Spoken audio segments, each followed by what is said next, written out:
I'm coming to you from the IMF headquarters in Washington, D.C. and joining me now is India's Finance Minister, Mr. Arun Jaitley. Mr. Finance Minister, thank you so much for joining us here on ET Now. India seems to be a beacon of hope, according to both the IMF and the World Bank. The sweet spot, in fact, they've done an upward revision of their economic outlook for India as well. Your thoughts on that? Well, India's growth story is now loud and clear to the rest of the world.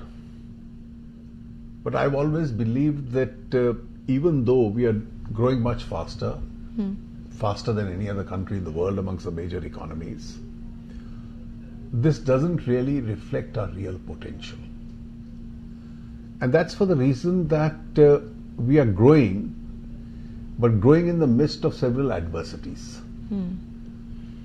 A big adversity is that the global environment itself is unsupportive, if not obstructive. Now, this has impact on trade, this has impact on demand, this also has impact on investments. Private sector investment still not up to the mark. Yeah. And I think amongst our major challenges, the state of the public sector banks, an issue which we are trying to address. Now, notwithstanding that, I think there are a combination of several factors collectively which have added to our growth. The most important one being that we've re-established the credibility of the Indian economy.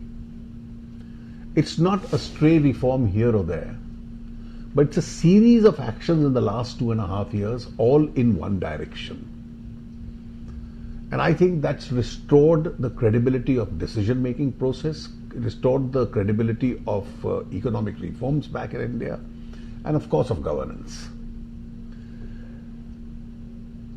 We've been able to put in a lot of public investment into infrastructure and rural India. And I think the mainstay of India's growth story is increased public investment. So infrastructure is growing and growing quite fast. I think the increased credibility of Indian economy is enabling us to attract a lot of higher foreign direct investment. Urban demand has increased. Last 2 years we had a bad monsoon. This year we have a fairly good monsoon, and therefore rural demand will also increase.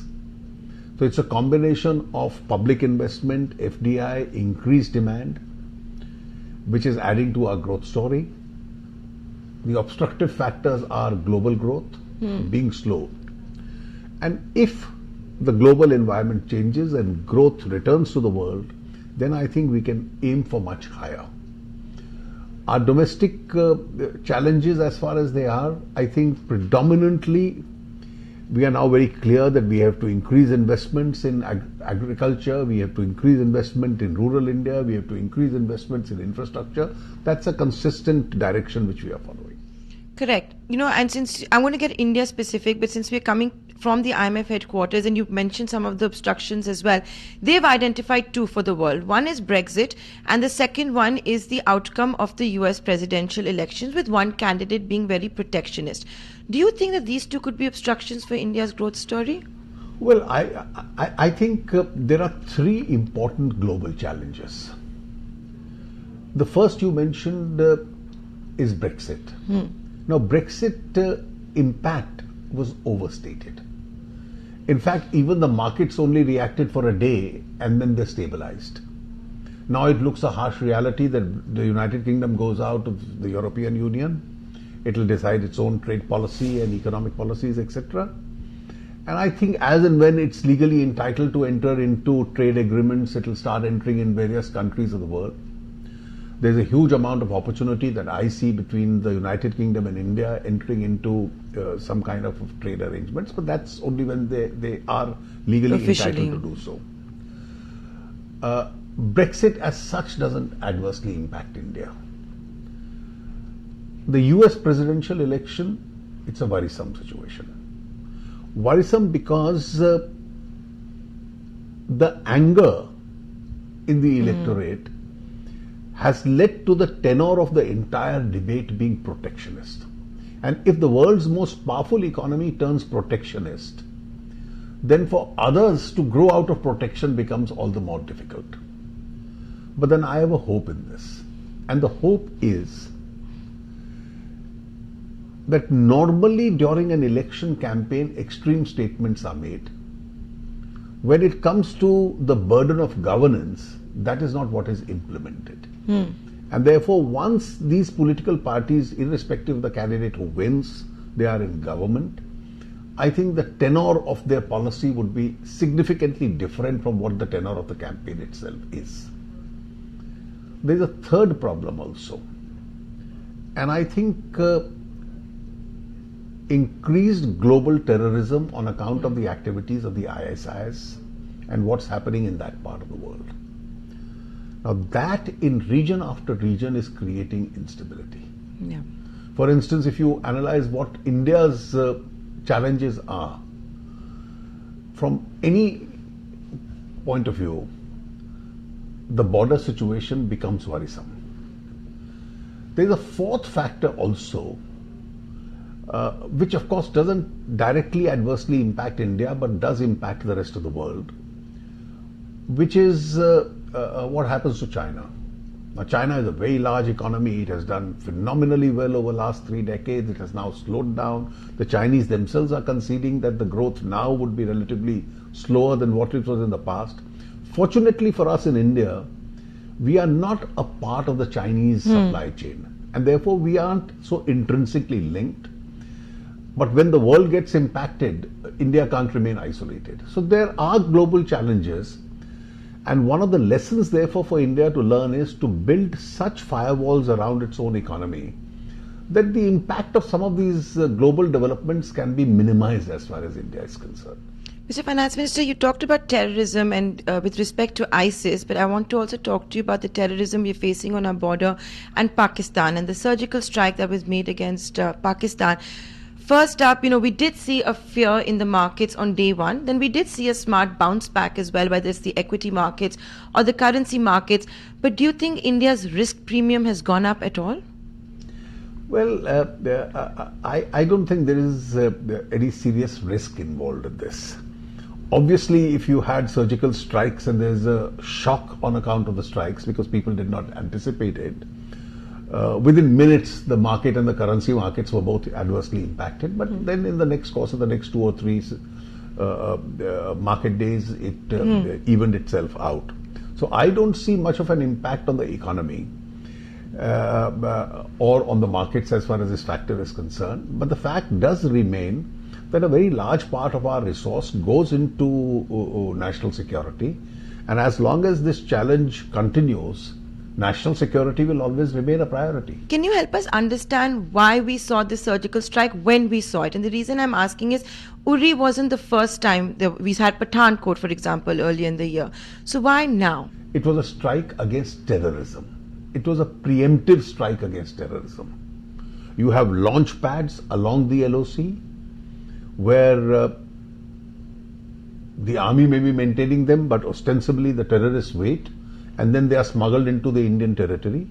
The army had information as per the DGMO, and therefore the information proved to be accurate.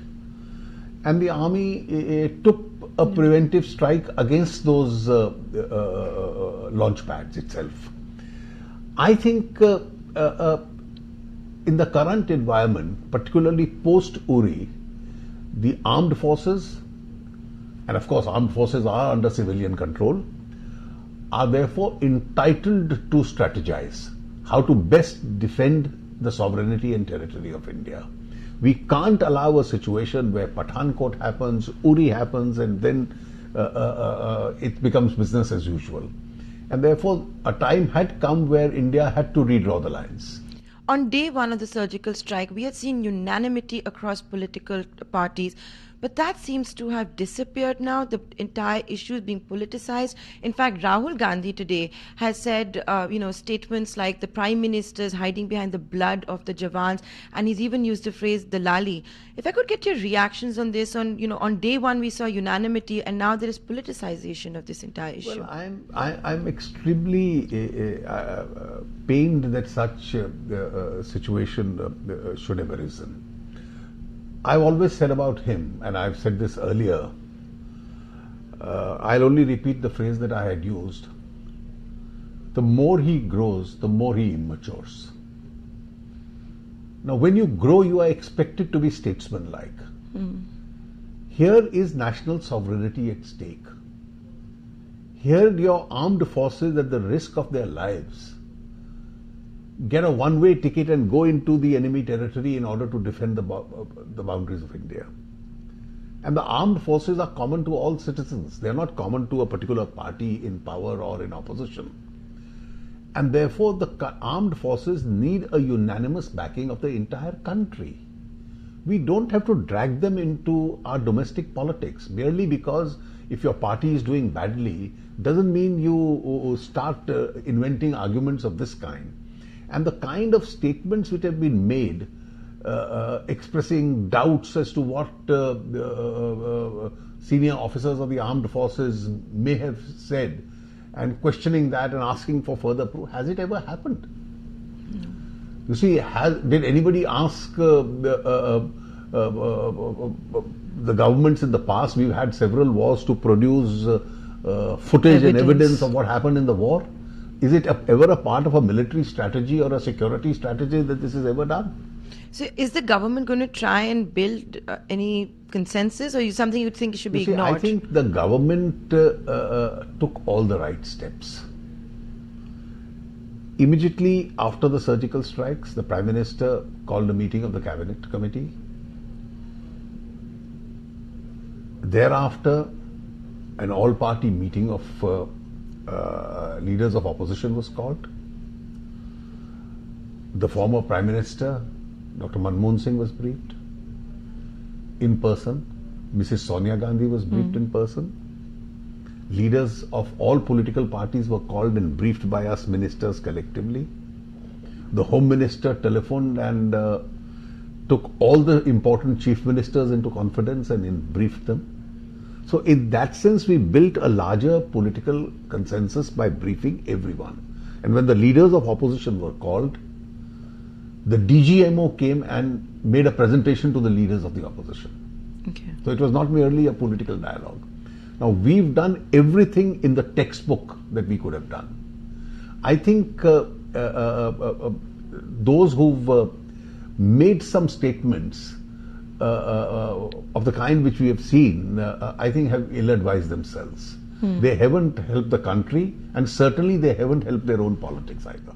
Yes, I was going to come to that. In fact, when we saw the surgical strikes take place, 2 days later, we saw your press conference on the black money and how almost 65,000 crore rupees has been declared. We saw editorials and commentary that has this government ensured is going to be re-elected 2 years from now. It's because two major issues that were there during the election have been fulfilled. Well, I think national security should not be linked to the government in power or to a re-election. I think it was a duty of any government in power to have defended this country whenever it could. After all, 1971, we won a major battle. You had the Congress party, Mrs. Gandhi, in power, and therefore she was credited for it. That may be incidental, but then the whole country remained behind the forces. Kargil, the whole country remained behind the forces. As far as the black money issue is concerned, I don't think it is the IDS scheme alone.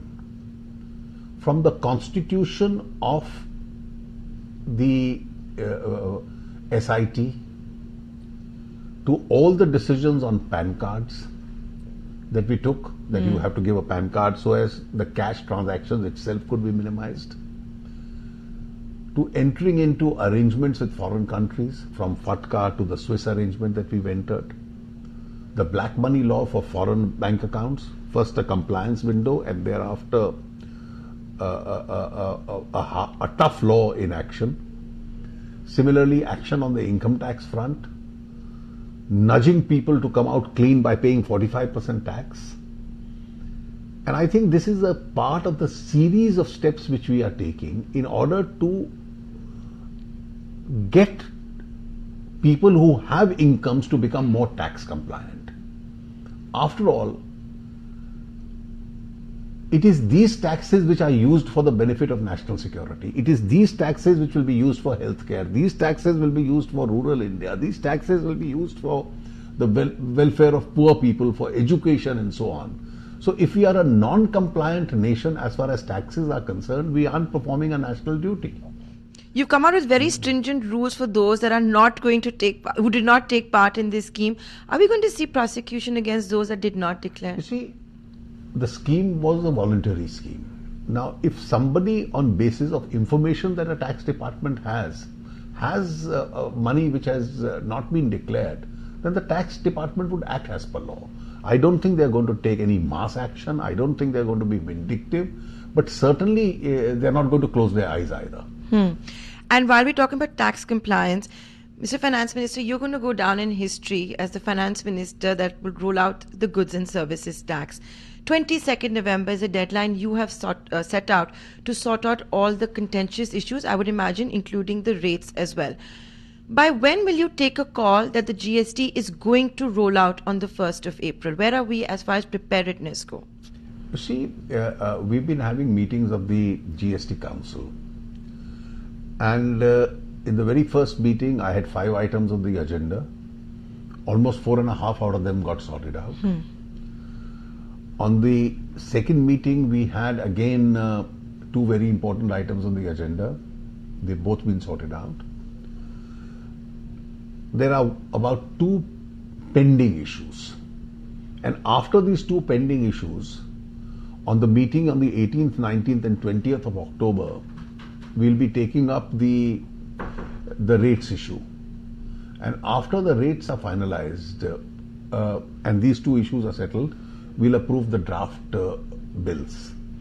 Now, I hope to complete this exercise by the 22nd of November so that we can introduce those legislations in Parliament.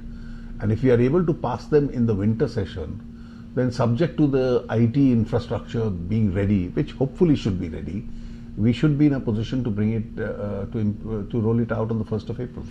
Just in case, just to understand, if it doesn't happen on 1st of April because let's say the state's IT and infrastructure is not ready, is it possible to roll out the GST mid-year or will we have to wait another year? GST is not an income tax, it's a transactional tax. And a transactional tax couldn't be started on any day of the year. As far as the Constitution amendment is concerned, it got notified entirely, in its entirety, on the 16th of November 2016. The old system can continue maximum for 1 year. So in any case, there is a constitutional deadline. And I hope we don't have to resort to the deadline. We should be able to do it on the 1st of April itself. The Chief Economic Advisor, Dr. Arvind Subramanian, had come out with a report on GST rates and had advised a rate of between 17 to 19%. Of course, all of it depends on what the council says. But is that the reasonable rate? Is that where the discussions are going to take place? That's a possible view. But that view will have to be considered by the GST Council. And I think there is some element of policy involved in this and a lot of element of arithmetic. What is it that the states are collecting today? What is it that the center is collecting today? What should be the increase year after increase in terms of tax buoyancy? Therefore, in the year 17-18, what should be the total tax collection? What is the percentage of taxation required in order to reach that figure? So there's a lot of arithmetic involved in this. And I think in the meeting of the 18th onwards, the council will get to consider this arithmetic. After you roll out the GST, which you have also said it's better to have an imperfect GST than no GST, will you work towards making it better, maybe including more items, etc.? I think that's a call which the finance ministers of all states will have to collectively make with us. I think as the experience succeeds, probably they will be persuaded in order to move forward in other areas also, but that will entirely depend on what the GST experiment is. Please correct me if I'm wrong, but in the last 4 months, we seem to have seen a massive change of sentiment of foreign investors. The investment climate seems to be changing, perhaps because of all the forward movement that's been made on GST, as well as a slew of other reforms, the Aadhaar bill, the bankruptcy bill, etc. Would you agree with that in the last 4 months because of all there have been, we had the Aadhaar bill, we had the RBI Act being amended to provide for a monetary policy framework. Aadhaar bill rationalizes all subsidies. Then we had the Benami law. We had a successful IDS scheme. These help governmental revenues because they bring out black money into the system. You had Mauritius and Cyprus being renegotiated, the treaties. You had the bankruptcy code. We've amended, further strengthened the legal system as far as the bank's debts are concerned through the DRT and the Sarfazi laws. And finally, the GST. And this exercise is going to continue. I think India has demonstrated to the world that it's not sporadic in terms of reform, but it has a much larger appetite. And it is that appetite that we have demonstrated which has restored the credibility, and therefore India becomes a very safe, natural destination for investment. You were in Toronto before coming to Washington, D.C. You had many, many meetings. I, for example, interviewed Prem Vatsa, the Brookfield Global CEO, Sun Life as well, and they seemed very, very bullish on India. Are you talking to more foreign investors? Do you have to still go out? Well, we are, and that's one of the objects of all these visits that we undertake is to tell the India story. For instance, the Canadian pension funds told me that in the last 2 years, $12 billion has come in from there into the Indian economy itself. And we want this figure to be higher. And they're committing more? It certainly seemed like that. You see, they will take conscious decisions depending on what the prospects of returns are. How much do you have to continue relying on FDI? And I'll ask you why. I'll tell you why I'm asking you this. The private sector back home is not investing more. You know, like you also just said at the beginning of this interview, public spending you've had to increase. But won't your hands get tied, especially when that 3% target is staring at you for the next fiscal? You see, private sector in some areas is investing. In the auto sector, it is investing. In pharma, it is investing. In telecommunications and IT, it is investing. In several manufacturing areas, it's not able to invest because steel is stressed, infrastructure was stressed, and we've taken a series of steps in order to get them out of this stress itself. And therefore, I'm sure as the situation changes, the private sector's ability to invest will also increase. So you're hoping that things are going to change soon? Well, I keep my fingers crossed.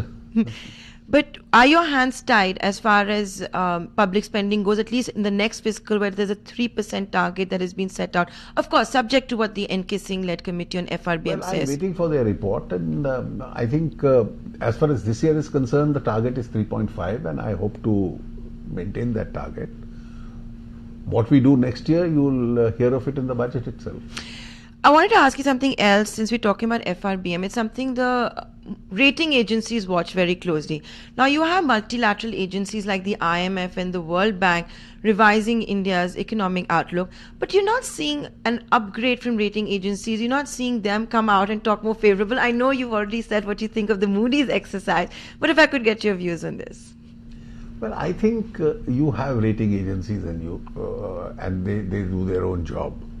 At the end of the day, what is the substance of the economy that we are able to build up? That's what matters. How one of the agencies rates you or upgrades you or doesn't upgrade you is important, but it's not the end of the world.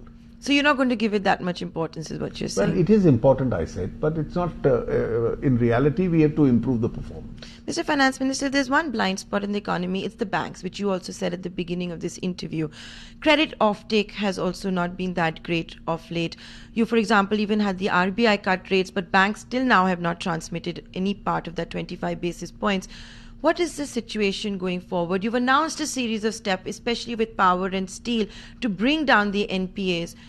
What can we expect going forward? Not only power and steel, the third sector, infrastructure. We took a monumental decision that 75% of the amount of awards must be paid to them. Well, I'm going to have a dialogue with the banks itself, and we are extremely keen that the banks transmit the benefit to the borrowers itself, because it's only then that the economy can pick up and the burden on the borrowers goes down. But are we delaying the inevitable, which could perhaps be a write-off? That seems to be one view as well. the write-off of NPAs, or you think that day will not come? I don't think that situation will arise. So are we going to see perhaps more ideas coming out to address the NPA? I think where banks are, that in cases where there are companies with a lot of stressed assets and the existing management in some cases cannot just deliver, then part of the assets have to be sold off. Are there enough buyers? Are there funds which are enough buyers? Are there entities which have been created? I think some activity in that direction has started. Okay. And once that activity picks up and you have a couple of changes of management, etc., because the existing management in some cases will have to transfer a part of the assets elsewhere because they can't continue with this burden of liability, I think it will see a significant change. So it could be like those stress asset funds that, for example, SBI has been talking about, the NIF that you had envisaged as well. Well, there's considerable amount of movement on that. One of my last few questions, since we are speaking in Washington, D.C., and you've come in from Toronto, I want to get back to Pakistan.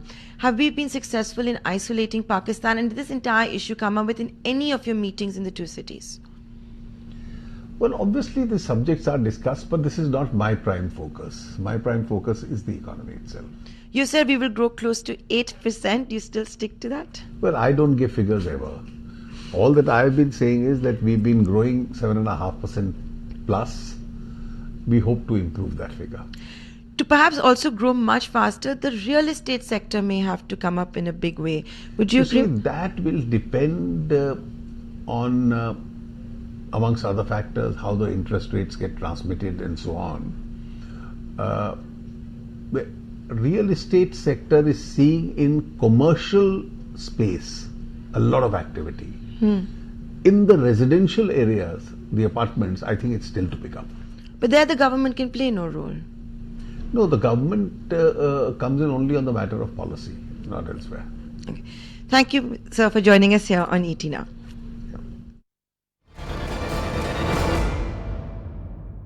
Find us on Facebook at facebook.com/ETNow and don't forget to click the like button. You can also follow us on Twitter at ETNowLive. To stay updated with all our programming, hit the subscribe button on our YouTube channel by logging on to youtube.com/user/ETNow.